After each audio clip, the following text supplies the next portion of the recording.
I go for refuge until I'm enlightened to the Buddha, the Dharma, the Sangha. By my accumulations of the practice of giving and so forth, may I become a Buddha to benefit all sentient beings. I go for refuge until I'm enlightened to the Buddha, the Dharma, the Sangha. By my accumulations of the practice of giving and so forth, may I become a Buddha to benefit all sentient beings. I go for refuge until I'm enlightened to the Buddha, the Dharma, and Sangha. By my accumulations of all sentient beings. Sanje joda zoge jonanda, janjo bando dani japsu che, dage jinso kebe. Lola benjir sanje dubare shu, sanje joda zoge jonanda, janjo bando dani. Dage jinso kebe sonange, lola benjir sanje dubare shu. Sanje joda zoge jonanda, janjo bando dani kyapso che, dage chinso kebe sona, dola benjire sanje drubare shu. Independent origination, there is no ceasing, no rising, no annihilation, no permanence, no coming, no separateness, no sameness. I prostrate to the consummate Buddha, the supreme of all teachers, the one who taught this peace which is freed of all aberrations. I prostrate to the mothers of the hearers, the Bodhisattvas and the Buddhas, who through the knowledge of all these hearers seeking pacification, complete peace, who through the knowledge of paths, goals, souls, helping others achieve the aims of the world, and who through the possession of omniscience help subdue us expand the varieties of teachings. The one who has transformed into the reliable guide and motivated baptism to benefit sentient beings. The teacher, Sugata and protector to you of my prostrations. The one who has eliminated the web of conceptualizations, and the sound without the vast and the profound, who eternally shines forth the forever noble light rays, to you the Buddha I make prostrations. Inspired by wisdom and compassion, today in the Buddha's presence, I generate a mind of full awakening for the benefit of all sentient beings. Om ye dharma hetu prabhava hetum dejam dathagato yavatat esham chayo nirodha evam vati mahashramanaye svaha.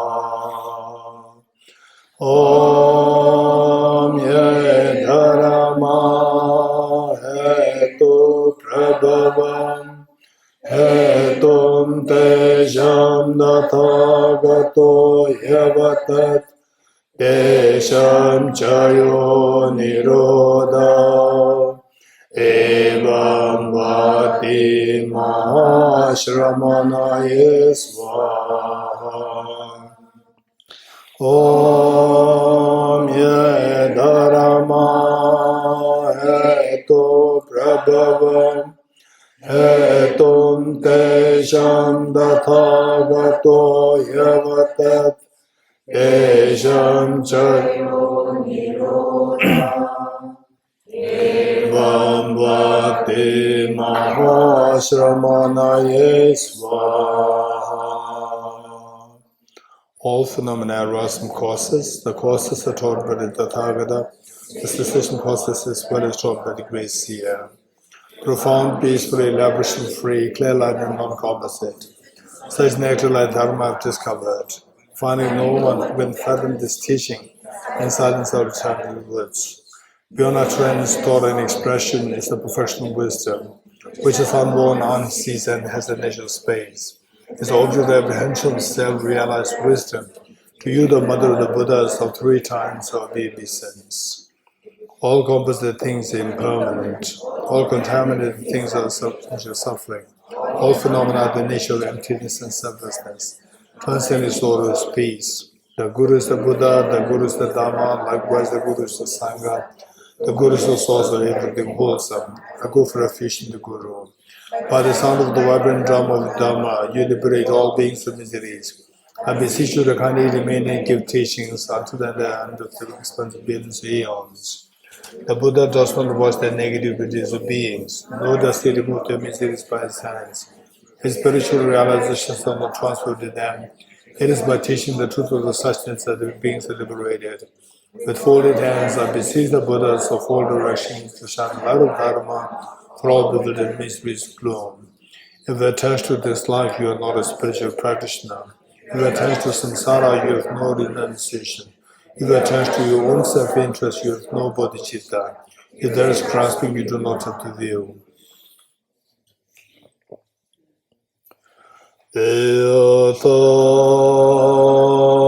Om Gate Gate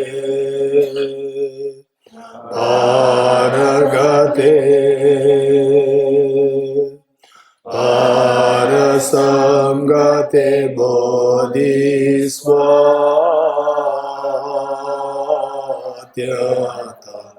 Om Gate Gate Paragate Parasamgate Bodhisvatyata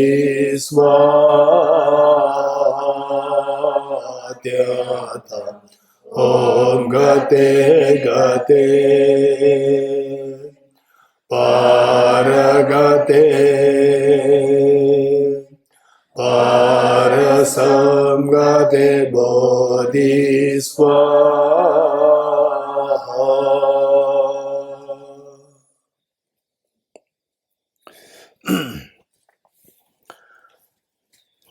Okay.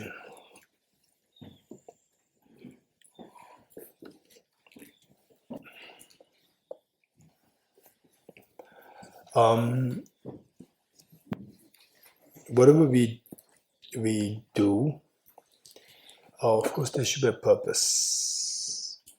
And from what we learned yesterday, we see that the purpose in our life, be it directly or indirectly, at least we intend to get closer towards what is known as fearlessness, to get away from miseries. And number two, to have greater happiness and if possible, expansive happiness. This is what we are trying. And how many agree with me now? Presents. How many agree with this? Okay, good. And at times we may feel a little lost. What am I doing? Say your career, your job. What I'm doing is not really my passion. Passion means passion towards. So whatever you are trying, the passion, where there's a passion there, it is either towards meant to be towards fearlessness, to get away from miseries, minimize the miseries, and to expand your happiness. This is what it should be like. But sometimes we are forced to do things which are not your passion. For example, you work, say, just to live, just to earn a living.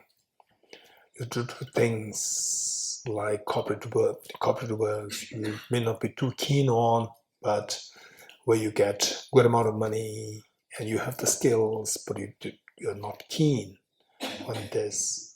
I remember some people who have law by their profession as a lawyer, but they're not eager to practice law. And then they're forced to do this because this is their skill and this is how they earn their money to live in this world. So that way we see that there are things which are which you're doing which may not be your passion. And so finally see that what we do in times sometimes how many felt it that way? What I'm doing is just not really out of my passion. Presents sometimes. Okay, when that happens, let's see that the 7-day program here.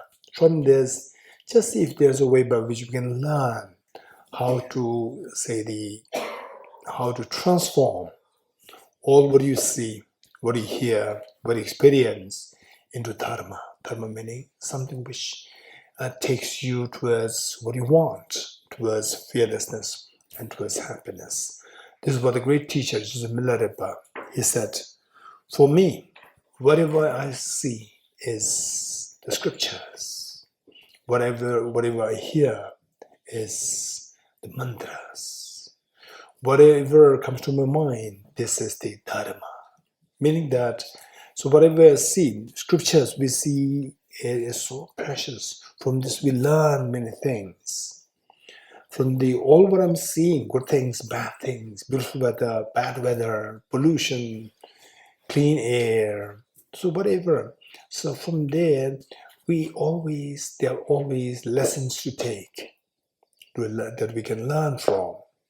There are things that we can learn from these. So whatever I see, I see them as scriptures. This is metaphorically what he's saying. He's saying that I'm learning from everything that I'm seeing. Whatever I hear is the mantra to bless my mind.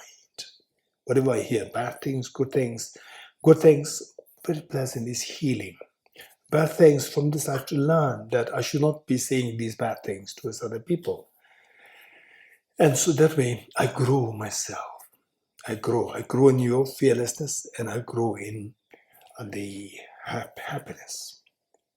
Okay, so if you look at this is, if that happens, that'd be wonderful. And for this matter, we also need good role models. So what role models do we have? If you look at the history of humanity, 2,500 years ago, there was a prince by the name Prince Siddhartha. And in the life story of the Buddha, you see that sometimes it was very naively depicted, where the Buddha Shakyamuni was a sort of very naive young boy. No, it was not like that. So look at the praise which we said in the morning, praise to Buddha Shakyamuni. So from there we see that he was born as an exceptionally intelligent young boy, very exceptionally talented young boy, very intelligent boy, plus extremely compassionate the person. So this was the biography, and then looking at the biography by the great Indian master Acharya Dharmakirti in 7th century AD. 7th century AD, Acharya Dharmakirti. When he saw, for us the biography means the thick books, fat books, biography of their teacher. But for the great masters, even 2 lines is good enough as a biography.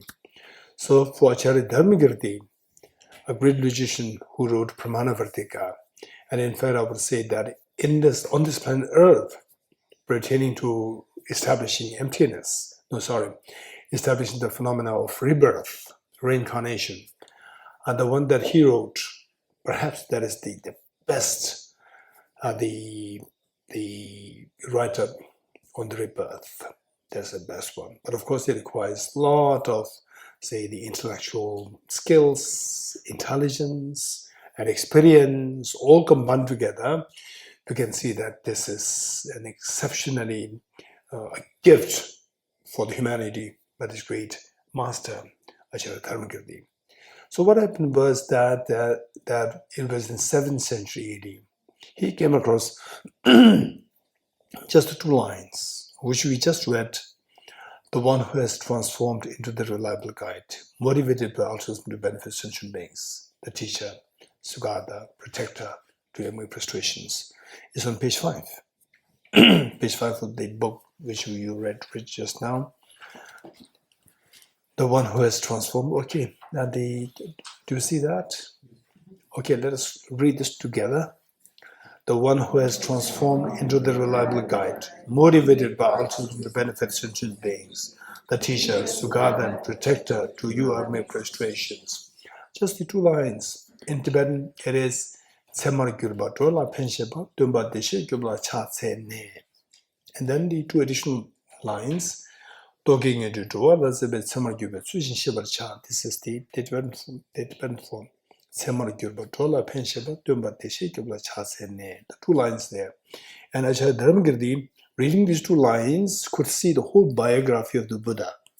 For us, the biography of the Buddha means biography of the Buddha or biography of any person. It's like what kind of happiness, what kind of enjoyments a person had, and so forth. No, for the greatly learned people, for them, the biography means something very different. It's not about what kind of picnics that the Prince Siddhartha had when he was a young boy. No, this is not the biography that to the minds of the intelligent people, learned people, evolved people. For them, this is not a biography. Biography is something, the development of the person's mind, how the person grows, and how this young prince developed from the ordinary prince to become the savior of the world, how he became that. So it says, the one who has transformed into the reliable guide. As a young boy, as a young boy, from there, how the boy gradually transformed to become the light of the world, the reliable guide to lead all the beings from suffering to the happiness, from the darkness of ignorance to the wisdom. So, and then okay, that's amazing. So now I found a role model there, somebody who has transformed into a reliable guide. And I also would like to, as the Lakshmi yesterday said, that I also like to benefit all the beings. As for some of us, no, it did not really hit my mind to benefit all the beings, but I like to be peaceful, I like to be happy, or I like to be a nice person, or like I want to be detached from anything else. So whatever you are looking for, then finally we come to realize is that the 2 things that I'm seeking for myself and that I'm seeking for others, these 2 things on a very high level, we see that these 2 are synonymous. On the low level, say when you are at the base of the pyramid, you see that there are just the 4 different directions there, very separated by distance, huge distance. But as you climb up, at the final tip point, the all 4 merges. So likewise, when even if you sounded so the selfish that I want to lead a happy life, I want to have a peace of mind for myself and so forth, you start from this point where somebody starts from I want to benefit others. So then the superficial, we see that these 2 are very different. And when you go higher, the steps to a high level, you would realize that the wisest thing to be selfish and the wisest to be other cherishing, these 2 are synonymous. So what is the wisest to be selfish? Is to give yourself the maximum happiness. You agree with me or not? What is the wisest selfishness? Is somebody who can give yourself the maximum happiness. Yes? You agree? Okay. So selfish means that I should have everything. This is selfishness. And what's the height of this selfishness? That I should have the maximum happiness. You agree with me? So to have the maximum happiness, this is what the Buddha indicated, the great masters. They oftentimes refer to the Buddha as the Buddha uses the spear of ego to kill ego. Let me say it again. The Buddha uses the spear of ego to kill ego. So the Buddha asks us, what do you want?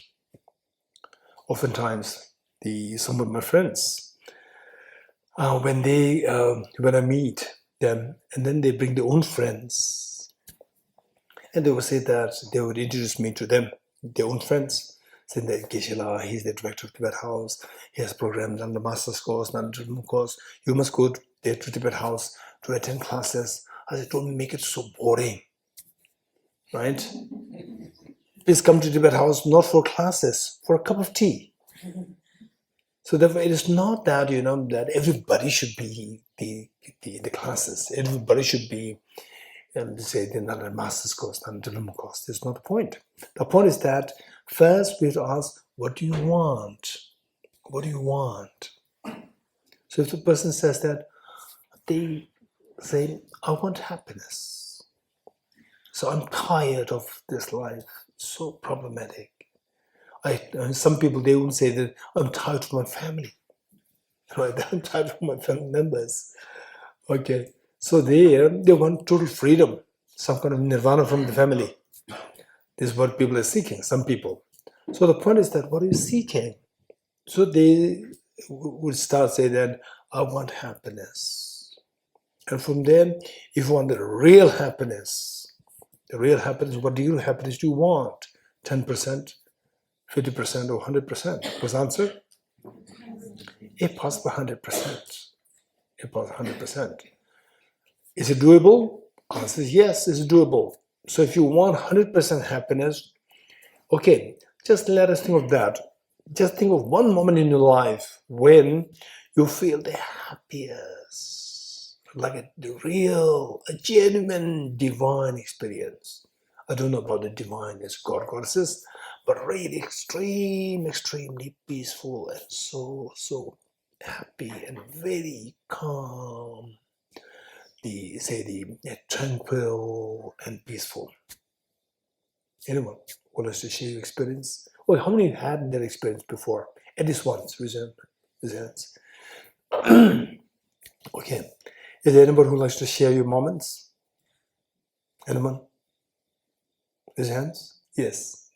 At one point, my father was diagnosed by doctors to die, but then he survived. So the moment that he survived was the moment I felt peaceful and happy. Why? That's a good question. I felt that I had a chance to spend more time with my father, who I love. Wonderful. Thank you. Good. Anyone else? Yes.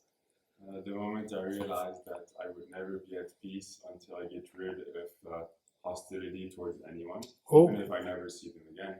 But that, let alone then, I want to be at peace. So I discovered metta meditation. So as long as I don't get rid of my, the hostility towards others, I will never have peace of mind. That's a great discovery. And then you found the metta practice. Thank you. Anyone else? Yes. I used to live with a very old person. She was my teacher. And there were times when, she really took care of me a lot. So at that time, I was feeling very grateful that wonderful. I found somebody to take care. Okay. Say a teacher who wholeheartedly took care of you, and you felt that there's somebody in this world to take care of me. Oh, beautiful. Anyone else? Yes. Every time when I see my mother, and then when she's happy and she do some silly things, and then she says some silly words, that makes me very happy. Okay. Not the wise words.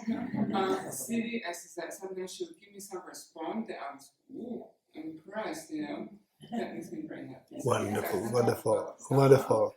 So when you see your mother saying something which may seem so silly, but then that really makes you so happy. Yeah. Wonderful. Yes.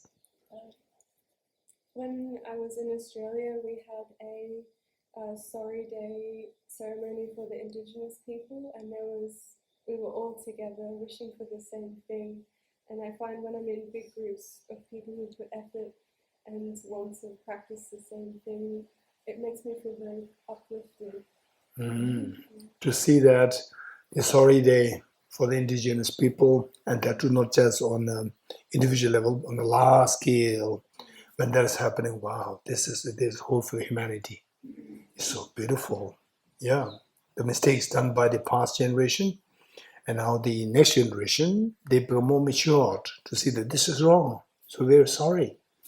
So this is where the spirit of brotherhood, sisterhood, the dialogue, the embracing happens. It's so beautiful. Thank you. Yes. Long time ago, in 2007, in Rome, His Holiness the Dalai Lama was there, and he was very happy. He was very happy and proud for a question that I put, and then next day it was in the newspaper, because for 5 days Tibetan issue was not spoken about because of Chinese and the pressure. So, and I didn't know at all. And His Holiness was very, very happy. It came in the headlines the next day, and then he said that I should continue whatever I'm doing, and that whoever is in the hole should support my path. Oh. And there were many Geshes, and Geshe-las and Rinpoches, and also Tibetan community in Italy. And I was in a total, it was like an illusion for me, in a shock. I didn't understand what was happening. He just asked me to stand up and say what I want to do in life. That's my plan. And then after, when some Geshe-la cried in front of me, and they said that whatever you made our Guru happy. And that moment, I was very moved. And I didn't realize what was happening. Yeah, wonderful. That's amazing. Yes, in fact, one person can make a huge difference in the lives of other people. So precious. Yes, of course, making the root guru happy. Without me. Of course, this is so precious. Yeah. Okay, good. So today the discussion is slightly different from what I experience in many other places. So today we see that people, I don't know, this is the word, change in the generation. The change in thing also happens. Earlier, my generation, and a little younger than my generation, those in 40s, and their response normally, in many places where I went, they would always talk about the happiest moment is with their own child. Hardly we're talking about their mother, talking about their father, talking about the humanity, like what Anna said, and talking about what Digila said about, say just one man, one person, and these unintentionally, without any conscious effort, making the light of the sun of the world, His Holiness, the Dalai Lama, really the sun, and make happy. And then everybody who really looks up to His Holiness, they are so moved to see that this young lady, what she did, coming on headlines. Yeah, that's amazing. Somebody who so courageously spoke about a phenomenon which many people, they're scared to touch because of the pressure from, the big boss. Yeah. Okay. So this is quite change. I'm very happy. So oftentimes this is what I expect something, and what is coming from the audience is very different. So in fact, one time, say in a beautiful setting, I asked the same question, and there were only about like 20 or 25 people, and of these I give chance to 8 of them to speak what they feel of the most beautiful moment. And most of them, they related to, they say, cutting my child. It's all about one's own child. Never thought about one's, the parents and one's, the teachers and so forth. And of course, everyone, let's not forget this, everyone is dependent originated. Even your thinking is dependent originated. But one man said something which is extremely very touching. And I'd like to share this with you here. He said that the most beautiful moment in his life was he holding the hand of 1-day-old daughter of his. Let me say it again. That when he touched the hand of the 1-day-old daughter of his own daughter, 1-day-old, when he touched it, he just when he was sharing this, he was almost on the verge to crying, with tears in his eyes, feeling so much a beautiful moment of this affection to one's own child. And who is that lucky girl? Or who is that lucky boy? Anyone? Meaning this 1-day-old child. Who is that? Huh? Any guess? Yes, Manjari has said, all of us. Let's not forget it. Right? All of us, except for maybe one out of 100,000 people, except for that, where the parents themselves went through difficult times. Otherwise, in the eyes of the parents, when you're born, you are so special in his eyes, in her eyes. And who's that? You. Let's not forget that. And today, if there is somebody, when you're already aged like 20s, 30s, 40s, 50s, suddenly you meet with somebody and who genuinely takes care of you, gives you this same love and pride, take pride in you, would you be happy or not? You'll be extremely happy, as the way the Lakshmi explained, that the teacher who gives so much love and affection. So she felt that now this teacher, or this lady teacher, that is the dear who made me so happy.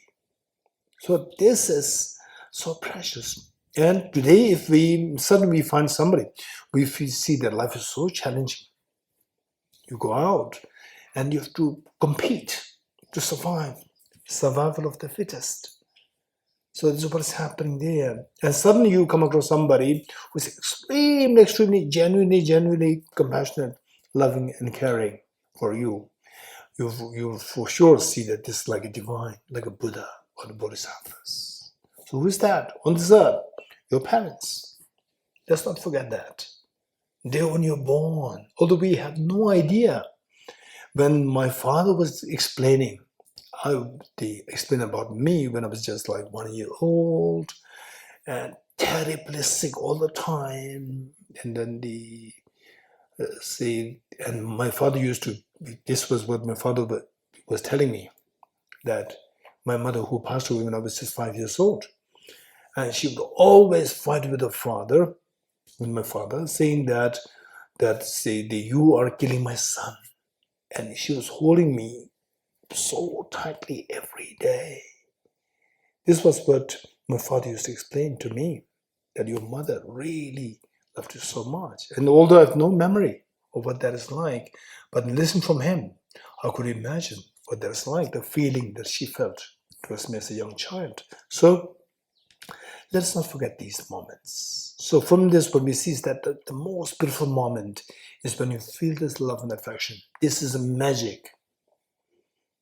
And even if you have everything best in the world, if this, the feeling of the connection, feeling of love and affection, when that is missing, the world is hollow.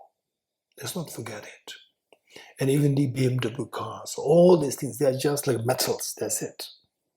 Whereas if there is this love and affection, even a dry bread is like the divine delicacy for you. This is what makes the whole difference. Love and affection is so precious. So what I'm saying is that, say, at an advanced level, you realize that what gives you the maximum happiness is when you give love and affection towards others. When you feel the love and affection from others, that is the time you feel the maximum happiness. So the one to be wisely selfish is to feel this love and affection, to get the maximum love and affection, to get the maximum happiness. And when you get the maximum happiness, when you are able to feel this maximum compassion towards others. So on a very high level, we see that the caring for others in the maximum way and caring for yourself in the maximum way, these two are synonymous. So when you reach that level, then they say sometimes when we take care of somebody else as a nurse or as a doctor, when you take care of somebody else, then you end up burnout, right? So when you reach that level where you see that taking care of others is the best way to take care of yourself is to take care of others. When you realize this at that level, the burnout never happens. No matter how many hours you work, you will never feel the burnout. You getting it? This is extremely beautiful. You will look at His Holiness the Dalai Lama. He never feels tired, believe it or not. Particularly when he was in his 50s, 60s, 70s. You will never feel him. You'll be just wondering. You will wonder how come that he has so much energy. Where is he getting all this energy? It's all out of seeing that what I'm doing for myself, what I'm doing for others, these two are synonymous. Okay, how many of you are tired of feeding? How many of you, if you are to feed somebody with breakfast every day, how many of you would feel tired one day? Raise hands. And how many of you are tired thus far of feeding yourself with breakfast? Are you sure? Are you looking forward to a delicious breakfast? When the breakfast is not so delicious, then you may feel tired. Oh, I'm tired of this. But I have to prepare it, right? And I have to buy it. No, It makes me tired. No, that's fine. You're going to buy it, but if somebody gives you, Oh, okay, that's good. wow, okay, this is what I'm saying. You're getting it. So you will never feel tired of feeding yourself the last 20 years, 30 years, 40 years, 50 years, 60 years. You're never tired because of your love for yourself. When you love somebody, you will never feel burnout. This is the secret of happiness. Okay, so looking at the biography of this great, the enlightened, the young prince, Prince Siddhartha. Look at this is so inspiring. So just these two lines, the one who has transformed into the reliable guide, motivated by altruism to benefit all sentient beings. The teacher, Sugata, the protector, to you I make prostrations. So, Acharya Dharmakirti, reading these two lines, he was so fascinated. Look, how many of you read this so many times, and how many of you are so fascinated by these two lines, right? Really thrilled. Wow, that's amazing, right?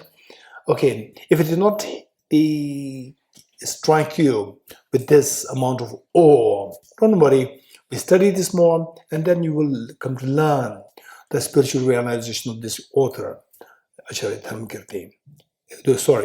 The one who was so awestruck to read this, Acharya Dharmakirti. And who wrote this?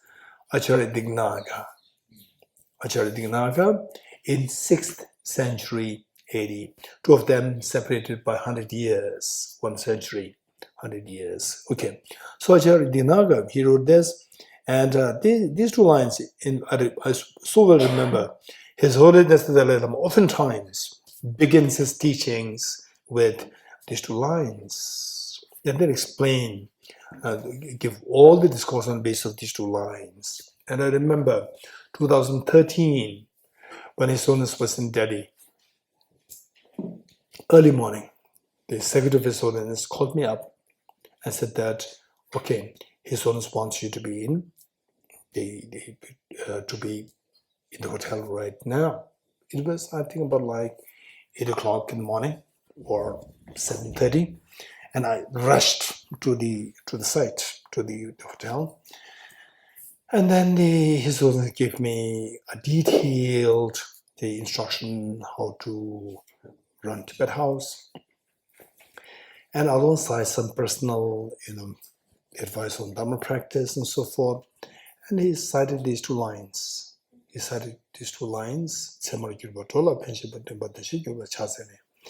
And he said that if we can design our practice, lifelong practice, on these two lines, that would be very helpful. This is what His Holiness told me personally. Okay, so so if you look at this, we see that there are the 5 points there. The first one is the one who has transformed into the reliable guide, meaning that somebody has already experienced the total fearlessness and infinite happiness. With this experience, that he became the reliable guide to lead all other beings to take them to the state of fearlessness and infinite happiness. That's the meaning of the reliable guide. And how did he become this reliable guide? If you look at the biography, then we see that motivated by altruism to benefit the sentient beings. What was Prince Siddhartha doing before he left the palace? Was that he was a prince. He was enjoying the princely life in the palace. But according to the very simple biography, it wrote that he met with 4 sights: the sights of sick person, old age, death, and ascetic. 4 sights, and then he renounced the world. It was not that simple, because and then also of course this is good for the beginners or small children. Otherwise, his charioteer seems to be, from this biography, give us the impression that his charioteer is smarter than him, right? And he asked the charioteer, okay, what is this old man? What is this? This old man. Is everybody going to go through the same thing? Charioteer, yes, everybody, right? And the Buddha, at that point, the Prince Siddhartha was much, much, much more intelligent than the charioteer. And charioteer and the Prince Siddhartha, 2 of them were like age group. So, but the reality is that when he was in the palace, what made him renounce the world was when he was in the palace. It's not only because of these sights. When he was in the palace, he could see all the injustices in the palace. See, there are so many the princes and the princesses also, and how they abuse the common people, the servants, the maids, and so forth. How they abuse. This is what is happening everywhere in the world. Say, even for me, having traveled the world, one point with His Holiness the Dalai Lama to the different places, then meeting the high-level people, the prince and the kings and so forth. And from there, I could just conjecture what is happening in the palace. It's not really the mistake of these royal members. This is how it developed in humanity, unfortunately. But it was worse in those days, like 1,000 years ago. It was much worse. So this was what Prince Siddhartha was witnessing.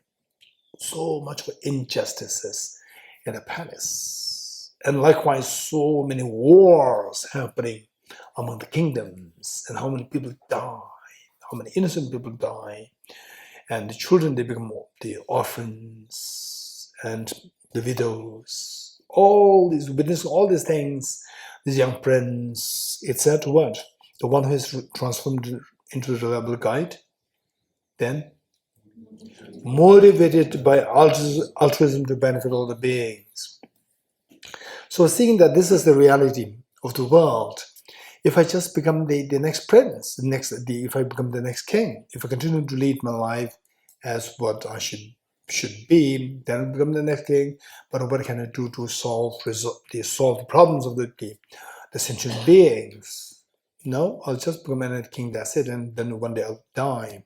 So instead, I have to do something, because in the history of humanity, that all these kings, no one king was able to succeed in alleviating the miseries of all the beings, elevating all the beings from the miseries. Nobody could do that.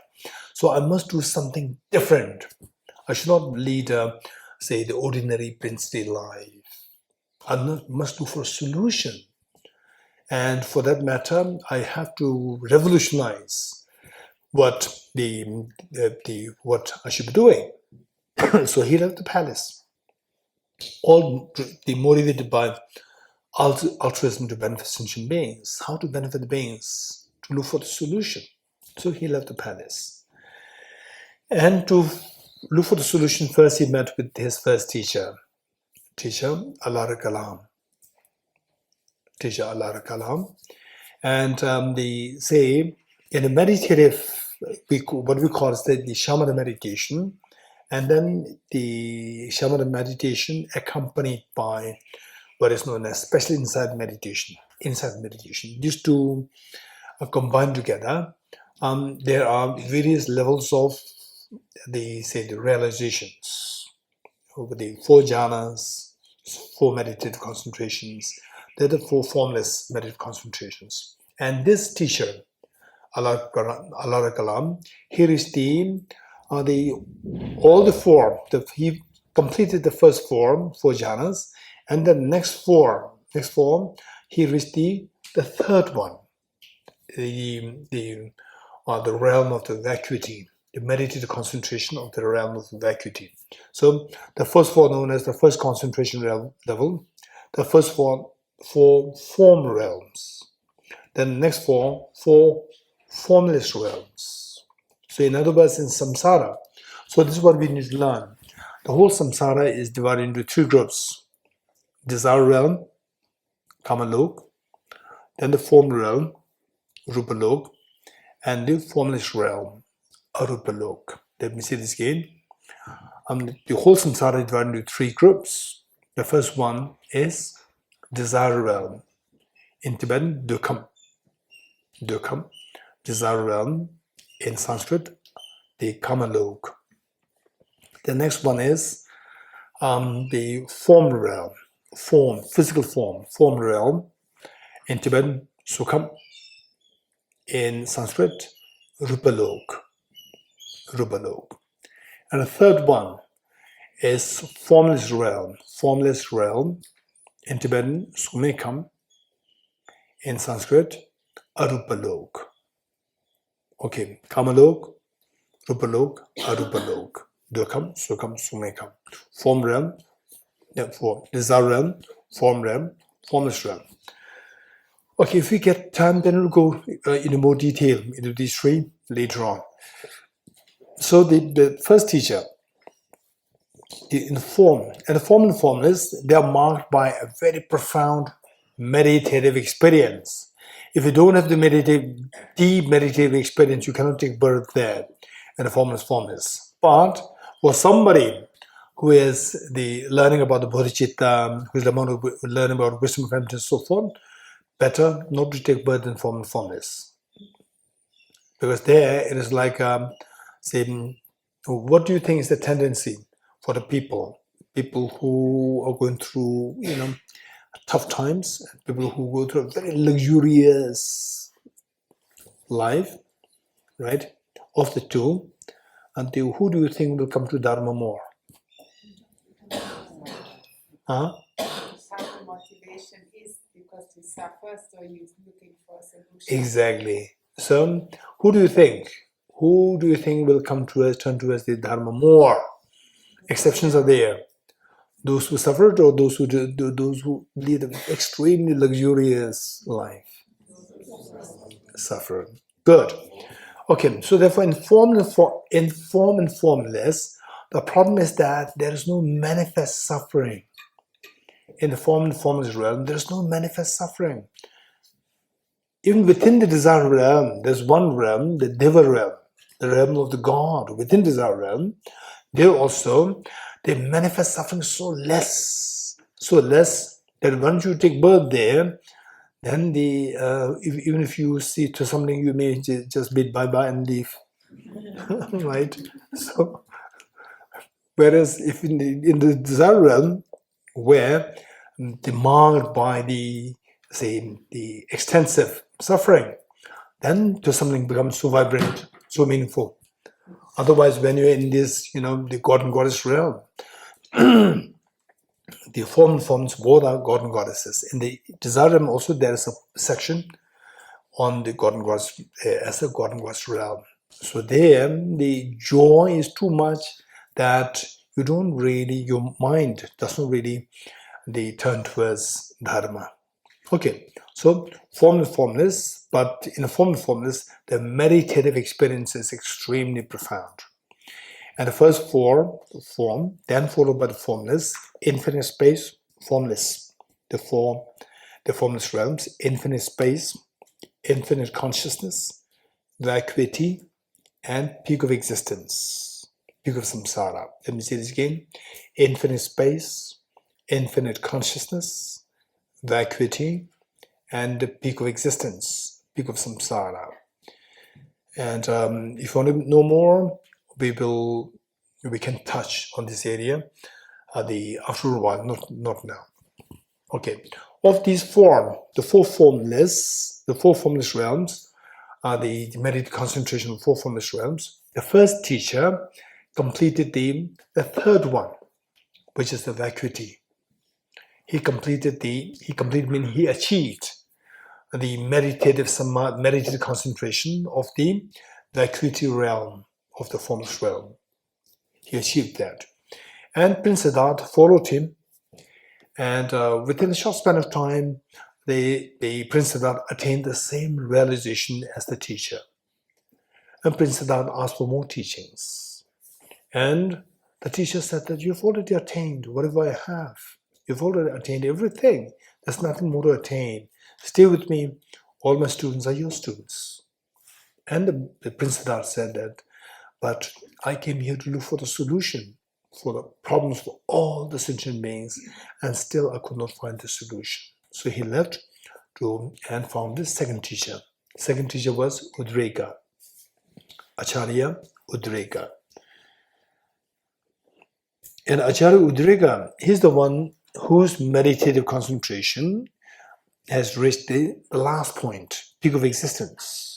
He attained the meditative concentration of peak of existence.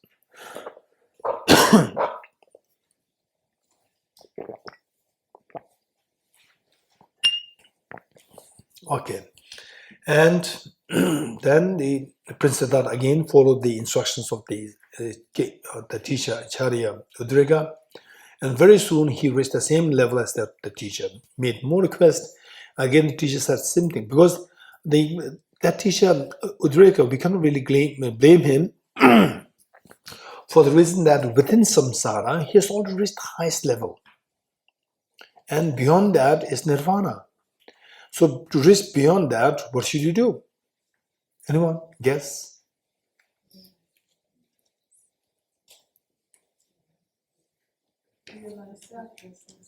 Oh, okay. Say to reach that level, you have to realize the concept of emptiness or the concept of selflessness. If you don't realize this, you cannot get out of this. That's the point. Within samsara, you have reached the highest level. So the teacher said, you have already reached the highest level. There's no higher than this. And Prince Siddhartha said that, but I've come here to look for the solution for all the beings. And what I've thus found is not the solution for all the beings, solution to all the problems of all the beings. So he left. And then in 6 years of the severe practice, he found the wisdom of selflessness. He found the wisdom of selflessness, wisdom of emptiness, and through this, he became enlightened. So what we said is that here, motivated by altruism to benefit sentient beings. So he left the palace with the motivation to benefit all the beings. So what did he do? He went in search of a teacher.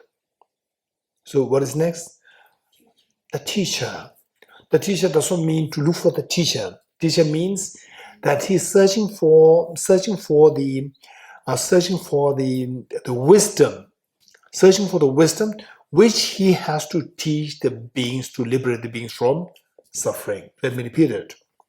Say, this altruism drove him in search of the wisdom which he is to teach the beings so that the beings will be liberated from samsara. You getting it? So in a way, and he went in search, motivated by compassion. He went in search of the wisdom which he has to teach the beings. So this teacher is not referring to the outside teacher, but referring to the subject matter, referring to the wisdom which Prince Siddhartha has to teach the beings. First, he has to find this and teach this to the beings to liberate the beings from samsara. Okay, so finally he found this wisdom, the wisdom of selflessness, wisdom of emptiness. Having found this wisdom, okay, saying what do you think? The COVID vaccine, when the COVID was at its peak, we did not have a vaccine. And then the various companies, various pharmaceutical companies, they said that we have found a vaccine. So how should we proceed? Then we start marketing it, or what we have to do? Anyone? Any idea? The doctors? Huh? Let's say a pharmaceutical company comes to you, we have found a vaccine. So what do you do? We have to develop it, produce it, and distribute it. Okay, no trials? Okay, trial. Huh? It is a part of the development. Okay, the trial. After getting the vaccine, to develop it further as a part of the development, you should put it to trial. You getting it? Trial. What do you mean by trial? Anybody? The doctor's expert in this. Anybody else? What do you mean by putting the vaccine on trial? Raise hand. Yes. To test it. What do you mean by test it? Subject it to analysis to check whether it works or doesn't work. Yes, to subject it to analysis to see if it really works. If it really works. You're getting it? So, Prince Siddhartha, he found this wisdom, the wisdom of selflessness. And he has to first test it on himself to see if it works. So he tested it for 6 years. He tested it, and then what happens? Okay, let's not forget, yesterday we learned 5 points. 5 points on the basis of what Arya Nagarjuna taught. Ceasing karmas and afflictions is nirvana. Karmas and afflictions arise from conceptualization of inappropriate attention, which in turn arises from the elaboration of self-grasping ignorance. This elaboration ceases through the wisdom of emptiness. Okay, what are the 5 points? On the fingertips. Raise hands. Samsara. Contaminated karmas. Afflictions. Inappropriate attention. Self-grasping ignorance. Okay, let's not forget this. The 5, when you meditate on the wisdom of selflessness, wisdom of emptiness, what happens? What is shaken? Of the 5, the self-grasping ignorance is shaken. When that is shaken, okay, in his meditation, so with the wisdom of emptiness, with the wisdom of selflessness, self-grasp of the 5, the ground which is the self-grasping ignorance, it is shaken. Iceberg is melt. When the iceberg melts on the iceberg, then it stacks the buildings, right? So when the iceberg melts, what happens to the buildings that you constructed on the iceberg? Everything collapses. Everything collapses. So there, with the wisdom of emptiness, self-grasping ignorance, the 5th one is dismantled. It's simply crushed. Because of which all what is stacked on this, what is stacked on this? What is stacked on this self-grasping ignorance? Inappropriate attention, afflictions, contaminated karmas, and the miseries. They all dismantled. Because the iceberg, the ground is dismantled. Everything stacked on that dismantled. So all the miseries dissolve. So this Prince Siddhartha experienced that all miseries dissolve. When the agitation subsides, what comes to you? What do you experience? Transcending sorrow is peace. You experience absolute peace. So that peace, that experience, what it said after teacher? Sugata. Sugata meaning the one who has gone to the bliss of the absolute peace. Sugata means the one who has gone to the bliss. In Tibetan, Devarshekpa. Devarshekpa. The one who has gone to the bliss of absolute peace, where all miseries all transcended. Okay, so he experienced Sugatahood through experimentation of this wisdom. He experienced Sugatahood. So with this experience, what did he do? He went out with this so much confidence within him. He went out to protect the beings by teaching this wisdom, by sharing this wisdom. You getting it? So that makes him the protector. To you, karmic frustrations. Okay. If you are in Delhi, you reach Delhi, and you are supposed to be coming to the Bodhicitta retreat in Thosamling, and you met two people. One is Venerable Samula, the founding director of the institute, and another person who you don't know. And the other person said that, I know Thosamling so well, right? I'll teach you how to get there, but you have no clue whether the person knows Thosamling in the first place. Whereas Venerable Samula, you know that she is the founding director. She was responsible for putting all these bricks, bringing all the bricks to the institution, where all the people have benefited all these many years. If you meet two of them, who would you, and you are very apprehensive, how do I get there? Little fear, scared. So if you meet these two people, who will you rely on? And it's Samula, because you are very confident that she has all the complete experience of getting there. You're getting it? Okay, so it says that the one who has transformed into the reliable guide, motivated by altruism to benefit sentient beings, motivated by altruism to start this Thosamling. Then the teacher, what should I actually teach? And then experimented on himself. Then experienced the bliss of the absolute peace. And then with this, he went to protect the beings by sharing this wisdom to all the beings. Okay, to you I make prostrations. So this is how you see a reliable guide. Okay, from this, if I would ask you of these, the 5 different points, what are the things that you can do now? Anyone? What are the things that you can do now? All the 5 points indicated there in this. Presents? Yes, Rachel? Develop our motivation to be altruistic. Perfect. To develop the motivation that I should also develop this compassion for all beings. What else? Renunciation. So what is said here? From these. Yes. From the 5 points I indicated. Anyone? Yes. Find a reliable teacher and then pass that his teaching. Say it again. Find a reliable teacher and pass his teaching. Here, the 5 points, it does not say reliable teacher. It means I should become the reliable guide. On the basis for this, how did he do? He left the palace motivated by altruism to benefit sentient beings. Then he was looking for the wisdom which he has to teach the beings, to liberate the beings. 2. Number 3, experimenting it on himself to see if this wisdom works.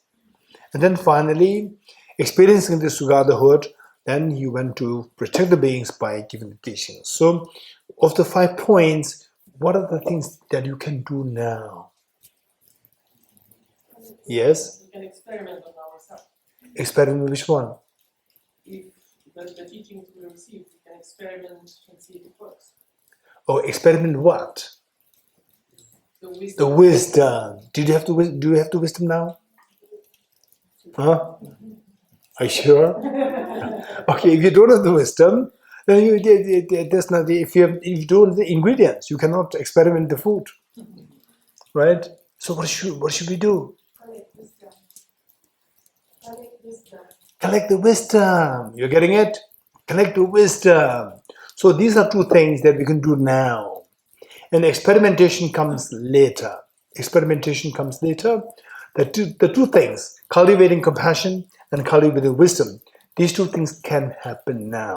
Yes? Just for clarification, so the Buddha acquired this wisdom 6 years before enlightenment and then tested it, or he acquired it at the moment of enlightenment? Which one? The wisdom This itself. wisdom, yes. Okay, this is a good question. In fact, the wisdom was found before the enlightenment. Of course, before the enlightenment. So later on, you will learn gate, paragate, parasamgate, bodhisoha. So this gate, the wisdom, this wisdom, you must get it latest by somewhere in between the first gate. And then the second gate is there, then paragat is there, parasangat is there. Before you, these are all before you get to number 5. Number 5 is the Buddhahood. Okay, good. So with this is how we structure the purpose of a life. How to create a purpose of a life. Okay, this is this is how I should design my life, that I extract a greater meaning out of my life. Okay, good. And yesterday we were talking about all composite things are impermanent. All contaminated things are suffering nature. So, and then we just briefly touched on the everything's nature, emptiness, selfishness. We did not really go into detail. Then transcendent sorrow is absolute peace. Okay. All composite things are impermanent. So then we talk about composite phenomena. And for information, I would warn you that you are bound to meet with people who will say that in Buddhism everything is impermanent. Is it true or not? Huh? In Buddhism everything is impermanent. True or not? Not true. Okay, tell me how it is not true. Anyone? Impermanence is permanence. Impermanence is not permanent. Impermanence will always be. No? It's not permanent. Buddha nature. Huh? Buddha nature is permanent. Buddha nature is permanent. Okay. Yes. Love is permanent. Love is permanent. Okay. So now, what I would say is that given that we have 21 sessions, and with the momentum there, we can learn a lot. So we have to learn all these technicalities, right? So in future, let us not be too naive, right? Impermanence is permanent, right? Let us go with the technicalities. You have to know the technicalities. You getting it? Okay, let us not be naive now. Okay, for that matter, we are learning the technicalities. For this is so important. And on that basis, finally, what do you think from the last, yesterday, from the yesterday's 3 sessions? What impression did you get that the next 7 days, we're going to learn what? What did you guess? Can you guess? Yes? Abhishek?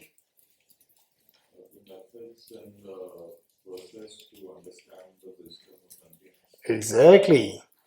So to learn what is the how to get there to the wisdom of emptiness, the process, the wisdom of emptiness. What is wisdom of emptiness? You're getting it? This is what we're going to learn. Okay. So anybody who gets some idea as to what does it mean by emptiness? Anyone? Raise hands. Except for those who are doing London Masters course, London course, NCC. Anybody else? Yes? Wow, that's amazing. You must be something equivalent to NMC or NDC. You learned it already somewhere. Good. In fact, the idea is emptiness of Intrinsic nature. What do you mean by emptiness, intrinsic nature? Quick. In your own words, yes. Objective nature.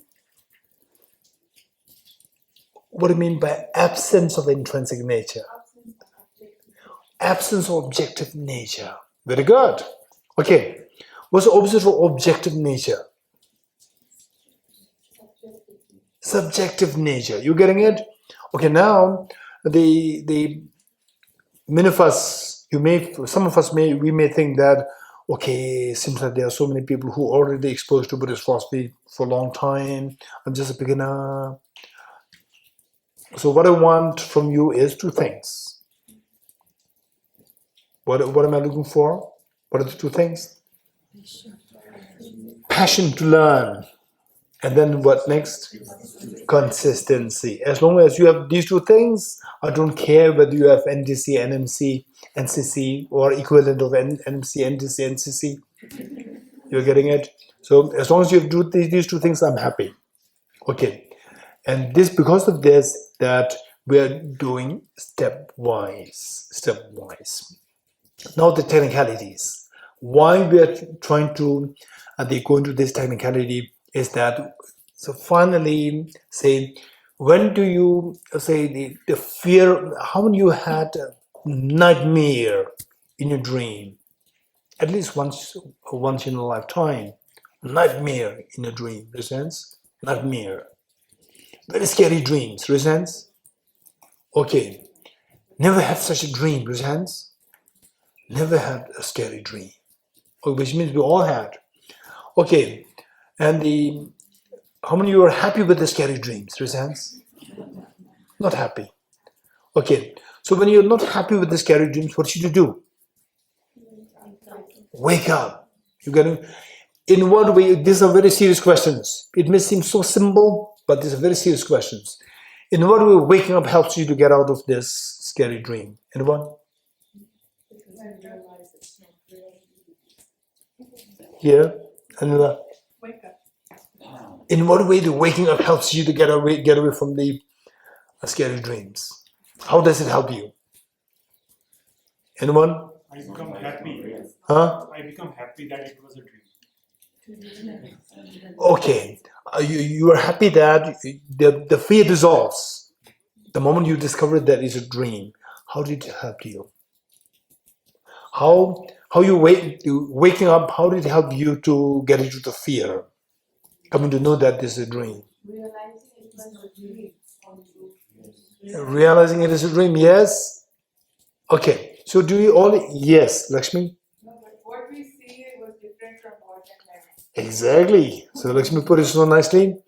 What we saw earlier was very different from what it existed. What we discover now, waking up, what we discover now is very different from how I think that was in the dream. In the dream, I thought that it was real, very scary. It was a real scary ghost. And waking up, I realized that it was not a scary ghost. It was a dream scary ghost. Dream scary ghost, I don't have to be scared of. Right? Okay, in other words, you come to know that it's my own thinking. It's my own mental creation. When you discover that it's your own mental creation, your fear dissolves. When you see that it is not my creation, it's from the object. Objective, what Tam said, in the dream you see it as so objective real, then the fear arises. Seeing the dream goes as real, is this ignorance or wisdom? Hey, seeing the dream goes as real, is it ignorance or wisdom? Ignorance. What is the outcome? The fear. You getting it? And seeing the dream goes as dream goes. Seeing the dream goes as empty of being real. Ignorance or wisdom? Wisdom. When does it happen? In the dream or come out of the dream? All of you. Come out of the dream. That is wisdom. And this wisdom is dawned when you come out. What's the outcome? The fear dissolves. You getting it? So, what is that wisdom? The wisdom is that wisdom to see that the contents of the dreams, they're all coming from my mind, from the subject, not from the object. What is that ignorance? In the dream, seeing the dream is all coming from the object. seeing the dream as objectively real, the fear increases. Waking up, you see the dream contents as subjectively real, empty of objective reality. The fear dissolves. You getting it? Okay. From this, what we're trying to learn is that just as the dream ghosts, when I discover that it is subjectively real, my fear dissolves. What? If I discover everything as subjectively real, then all the fears related to samsara dissolve.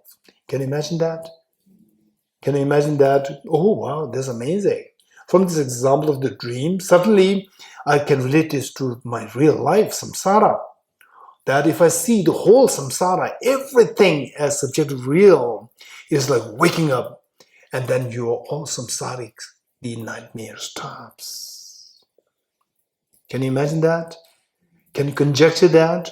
Or can you at least guess, oh, this can happen. That's true. If I come to see that everything is like a dream, I will not be affected. Okay, so yesterday we did this experiment. Just look at the person next to you, very quick.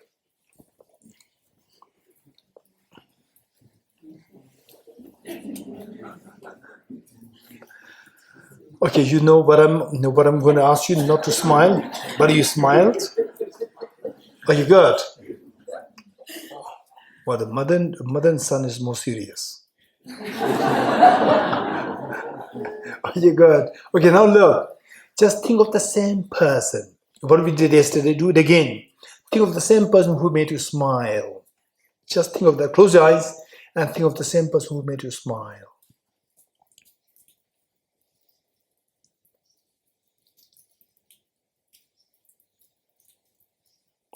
Are you good? Nobody smiles now. Okay, now my question to you. Why did you smile when you were looking at the person? Why you are not smiling when you think of the same person who made you smile? Raise hands. Let me repeat it.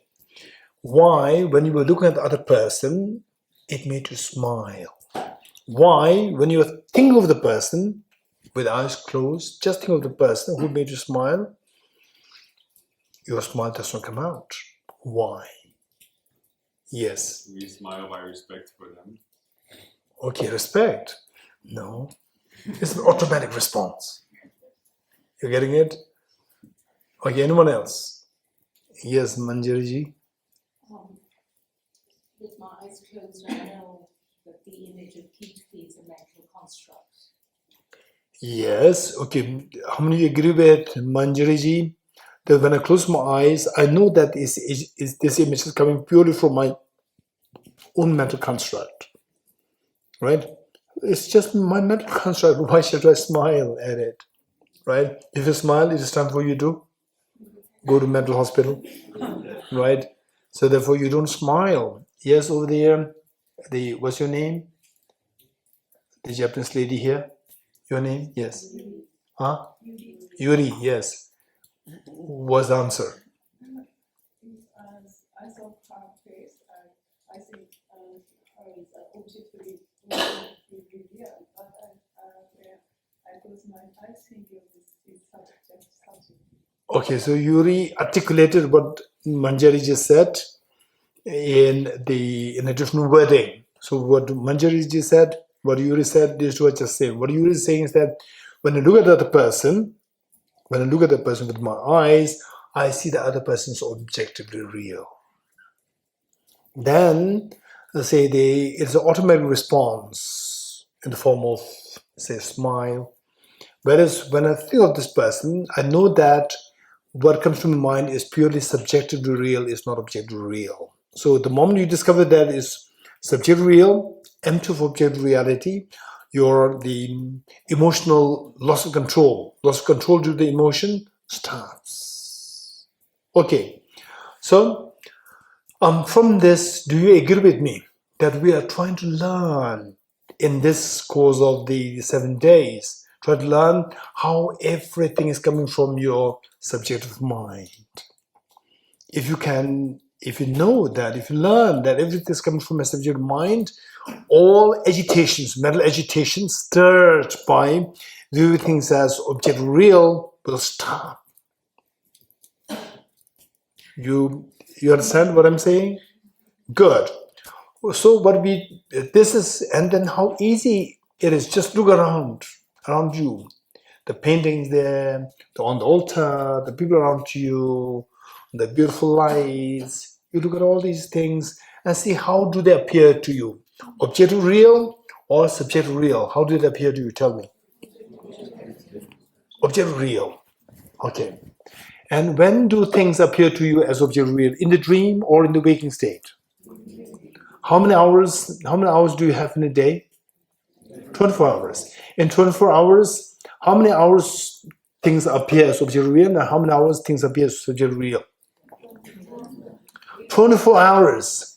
24/7 things appear as objective real to us. And this is what torments our life. What continuously brings disturbance to our mind. So our job is to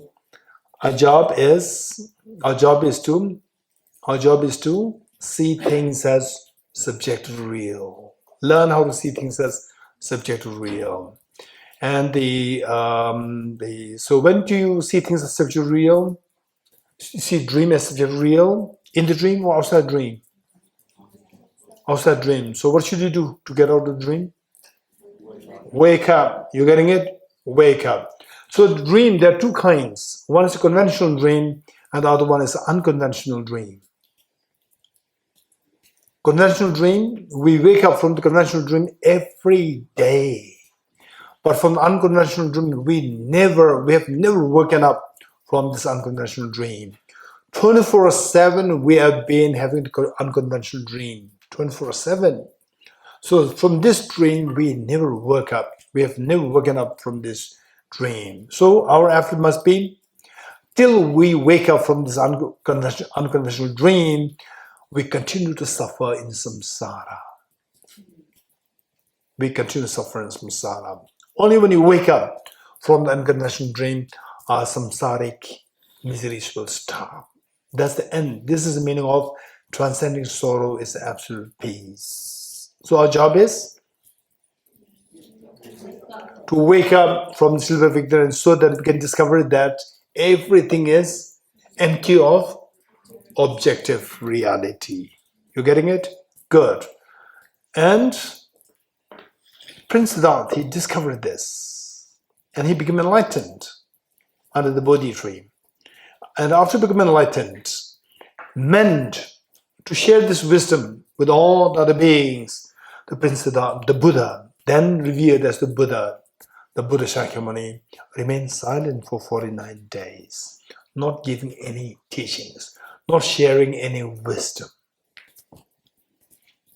Why? Why do you think the Buddha remained silent, not sharing the wisdom? Anyone? Yes. For testing, if it works. Sorry? Testing the... It worked perfectly well. He already experimented it and he experienced the Sugatahood already. Tested, done. Yeah. Yeah, I pray that no one will understand it. Okay, so yes, he realized that this concept is so profound. To see things, everything as like projection of your mind. That is something so profound that hardly anybody around him can realize it. So no point in sharing. Who remained silent for 49 days.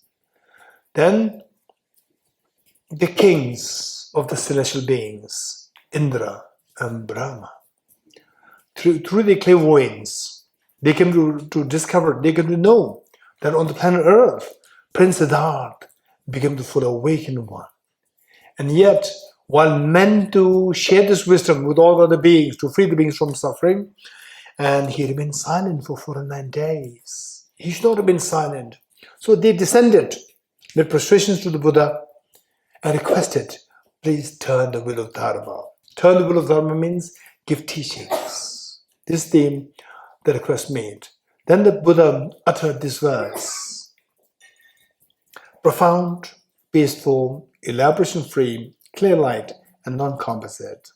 Such a nectar like Dharma is what I've discovered.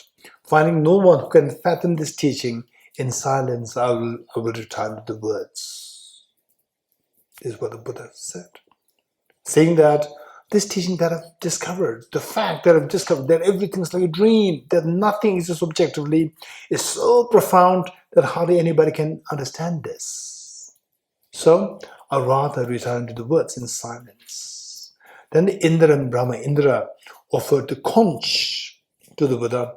Brahma offered the wheel of Dharma to the Buddha, indicating, requesting them to blow the conch, blow the sound of the conch, the blow, the Dharma, the sound of the Dharma, the way the conch is blown, to be heard by all the sentient beings, and turn the wheel of Dharma to all the beings, the miseries, the self-grasping ignorance can be gotten rid of, inappropriate tension will be washed away, the afflictions can be mitigated, and then contaminant karmas will be stopped, and the miseries disappeared.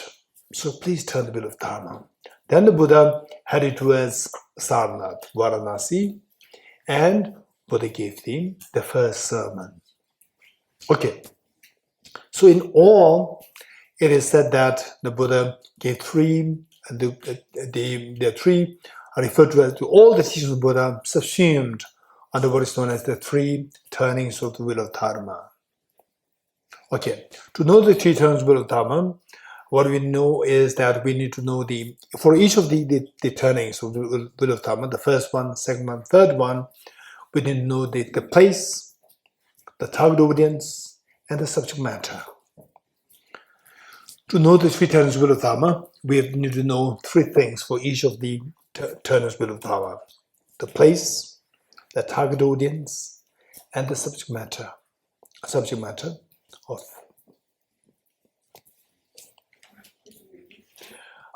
We need to know the place where the teaching was given.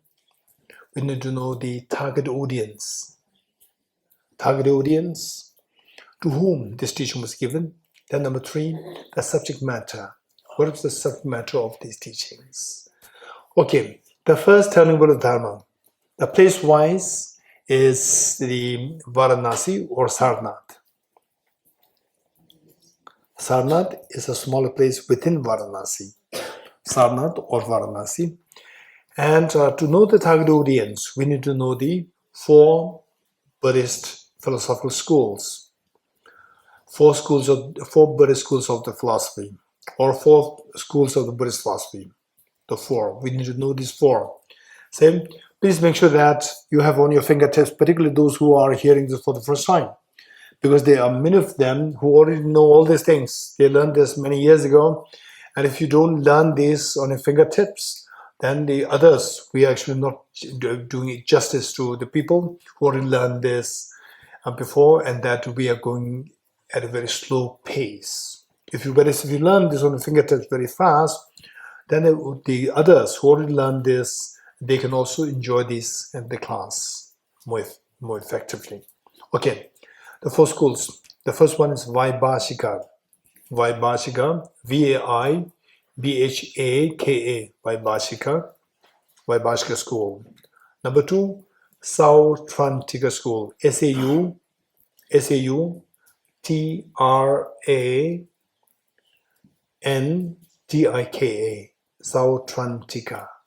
S-A-U-T-R-A-N-T-I-K-A, Sautrantika school. Number three, Chittamatra school, C-H-I-C-H-I-T-T-A-M-A-T-R-A, Chittamatra. Finally, Madhyamaka, M-A-D-H-Y-A-M-A-K-A, M-A-D-H-Y-A-M-A-K-A,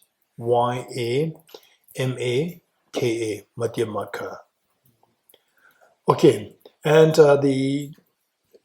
for this class, I like to even divide the Madhyamaka into two. Madhyamaka further to, don't think that, oh, there are so many divisions. Is it the wrong time that I came here? All right. Okay, we have to learn these things. Learn this make sure that you have these on your fingertips, And then as you go deeper into philosophy, you will really enjoy, you will see that, wow, this is very, very fortunate that I'm here in this group, that I'm able to touch these very sophisticated philosophy. Okay, the Madhyamaka we divide into two. One is Sava Tantrika Madhyamaka. Sava, S-V-A, S-V-A-T-A-N-T-R-I-K-A, Sava Tantrika Madhyamaka. And the other one is Prasangika Madhyamaka. Prasangika, Prasangika, Prasangika Madhyamaka. Prasangika, Prasangika Madhyamaka. Okay, what are the four schools? Quick. Vaibhashika, Sautrantika, Chittamatra, Madhyamika. Madhyamika, there are two. What are they? Savatantrika Madhyamika and Prasangika Madhyamika. And Prasangika is the highest, high school. Prasangika is the high school. Okay. So now, quickly to go through these, the three things, the 3 points for each of the three turnings of the wheel of Dharma. The first one is the place-wise is Sarnath and Varanasi, and the target audience. Target audience is Vaibhashika and Sautrantika school. Vaibhashika and Sautrantika. And the subject matter is Four Noble Truths. Four Noble Truths, not only Four Noble Truths, but Four Noble Truths to be truly real. Four Noble Truths to be truly real. Okay, that's the first noble of Dharma.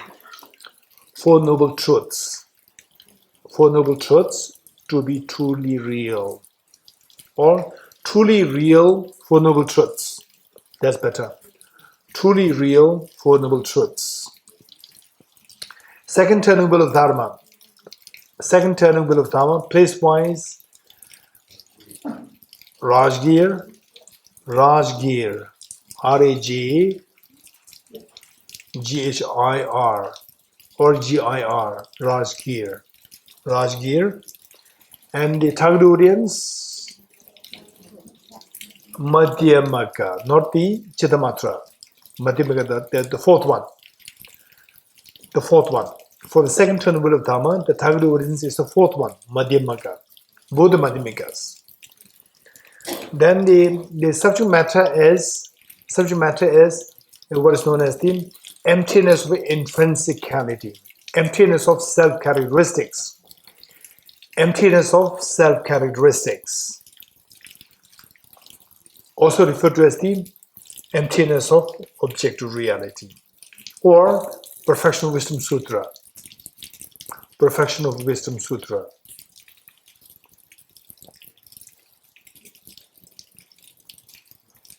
Yeah. So emptiness of self-characteristics or emptiness of? Objective existence. Emptiness of objective existence / emptiness of self-characteristics / perfection of wisdom sutra. Okay, then finally, the third noble of Dharma, in terms of place, is Vaishali. V-A-I-S-H-A-L-I,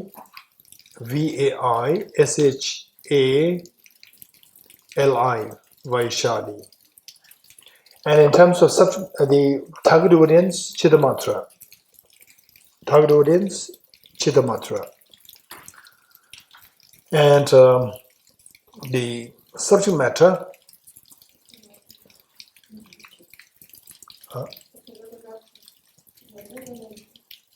okay, the subject matter, this is interesting.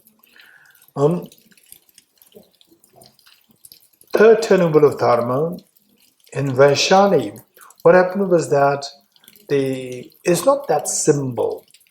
Vaishali, the Buddha presided over the congregation, and the people there, among the participants, there were number of the very advanced level bodhisattvas, 10 Bhumi bodhisattvas on the verge to become Buddhas. And 10 of these bodhisattvas, they stood up one by one to ask 10 different questions to the Buddha. And the Buddha responded to the 10 different questions. Particularly, there was one Bodhisattva by the name Bodhisattva Brahmat Samudgata. Bodhisattva Brahmat Samudgata. In Tibetan, Tundam Yandapa. In Tibetan, Tundam Yandapa. In Sanskrit, Brahmat Samudgata. So this Bodhisattva, his questions were very different. And some other Bodhisattvas, they asked a question, which Anila said, some other Bodhisattvas, they asked different questions. One question was asked on the Buddha nature. But this Bodhisattva Brahmat Samudgata, he asked questions related to the first Tenet of Dharma and the second Tenet of Dharma. So, because of this, that the response the Buddha gave to the question asked by Bodhisattva Brahmat Samudgata, that becomes related as the third Tenet of Dharma in the context of the first turning and the second turning, in relation to the first turning and the second turning. So what is the question asked? The question asked is that in the first Tenet of Dharma, the Buddha taught that the Four Noble Truths exist truly. In second Tenet of Dharma, the Buddha said nothing exists truly. Let me repeat it. So Bodhisattva Brahmat Samudgata, he stood up to make prostration to Buddha, then asked the question to the Buddha that in the first Tenet of Dharma, the Buddha, the Venerable, the Tathagata, the Buddha taught that the Four Noble Truths exist truly. In second Tenet of Dharma, the Tathagata taught that nothing exists truly. And if you are to keep these two teachings as at face value, then these two are contradictory. So given that the Tathagata is fully enlightened one, there must be a reason why you taught these two superficially contradictory teachings. There must be a reason. And then what could be the reason? Then the Buddha interpreted his own teachings. This interpretation, so okay, I'm going to give you the technicality and then we'll stop here for the group discussion. Interpretation, the Buddha classified everything that comes to a mind into three groups. Impure nature, three natures. Everything that comes to a mind into three natures. One is impure nature. Number two is other powered nature, imputed nature. Number two is other powered nature. Number three is thoroughly established nature. The thoroughly established nature. The first one is imputed nature, other powered nature, and thoroughly established nature. The three natures. And of the three natures, interestingly, how the Buddha interpreted his own teachings was that, oh, that's true. That's true. Venerable Brahmat Samudgata, Bodhisattva Brahmat Samudgata, in the first teaching, when I said the Four Noble Truths exist truly, I meant the other powered nature and the thoroughly established nature to be existing truly. Let me repeat it. During the first Tenet of Dharma, so the Buddha was interpreting his own teachings. Because otherwise, if you keep the first two teachings on their face value, the two teachings are superficially contradictory. So the Buddha said that first Tenet of Dharma, when I said that the Four Noble Truths exist truly, I meant of the three natures, other powered nature and thoroughly established nature to be truly existent. These two natures as truly existent. Whereas in the second Tenet of Dharma, when I said nothing exists truly, I meant the imputed nature. Imputed nature does not exist truly. So this is how the Buddha interpreted his own earlier two teachings, and that interpretation came to be known as the third turning of the wheel of the Dharma. That interpretation came to be known as the third turning of the wheel of Dharma. And I'm sure that how many of you want to know what do you mean by impure nature? What do you mean by other powered nature? What do you mean by thoroughly established nature? How the how the impure nature does not exist truly, how the other power and the thoroughly nature exists truly. He doesn't explain anything. I want to know that. Make sense? Okay. So this is what somebody is to remind me, not now. Raise hands. Okay, one over there. Your name? Michael. Michael. Anyone else? Yes, here. Rinzela. Okay, two. Okay, is this? If you feel important, we need the third person. Ishila. Okay, we have three. Raise hands. All three of you. Michael, Ishila, higher up, and Rinzela. Okay, so that people can identify you three. Two of you. Okay, we'll stop here. Deata Om Gate Gate Para Gate Para Samgate Bodhisvatyata Om Gate Gate Paragate Parasamgate Bodhisvatyata Om Gate Gate Paragate Parasamgate Bodhisvatyata